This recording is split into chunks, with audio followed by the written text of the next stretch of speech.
25 మంది దుర్మరణం, మరో 50 మందికి గాయాలు. గోవా నైట్ క్లబ్లో భారీ అగ్ని ప్రమాదం, ఎలక్ట్రికల్ ఫైర్ క్రాకర్లు పేల్చడం వల్లే ఘటన. క్లబ్ మేనేజర్ సహా 9 అరెస్ట్. ఘటనపై రాష్ట్రపతి ప్రధానికి దిగ్భ్రాంతి.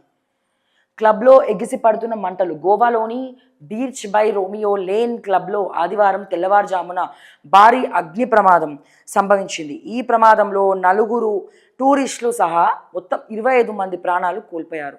వీరిలో 3 సజీవ దహనం కాగా మరికొందరు ఊపిరాడక చనిపోయారు. క్లబ్ లోపల డాన్సర్లు ప్రదర్శన ఇస్తుండగా కొన్ని ఎలక్ట్రికల్ ఫైర్ క్రాకర్లు పేల్చడం వల్లే మంటలు చెలరేగాయని ప్రాథమిక దర్యాప్తులో తేలింది. ప్రమాదంపై సమాచారం అందుకున్న వెంటనే అగ్నిమాపక సిబ్బంది, అంబులెన్సులు ఘటనా స్థలానికి చేరుకొని సహాయక చర్యలు చేపట్టాయి. ప్రమాదం జరిగిన చోట 23 మృతదేహాలు రికవరీ చేసినట్లు గోవా డీజీపీ అలోక్ కుమార్ జరిగిన చోట 23 మృతదేహాలకు రికవరీ చేసినట్లు గోవా డీజీపీ అలోక్ కుమార్ తెలిపారు. ఘటనపై రాష్ట్రపతి ముర్ము, ప్రధాని మోదీ దిగ్భ్రాంతి వ్యక్తం చేశారు.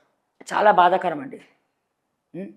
గోవా నైట్ క్లబ్లో చాలా పెను ప్రమాదమే జరిగింది. సో వీళ్ళ నెగ్లిజెన్స్ వల్ల ఎంతోమంది ప్రాణాలు కోల్పోవడం జరిగిందండి. ఎన్నో ఆశలతో చాలామంది ఏం చేస్తారు, చిల్ అవుదామని పోతూ ఉంటారు గోవాకి. సో వాళ్ళ ఎంజాయ్మెంటే ఈ రోజున వాళ్ళ మృత్యువుకే కారణమైంది ఈ క్లబ్ వల్ల.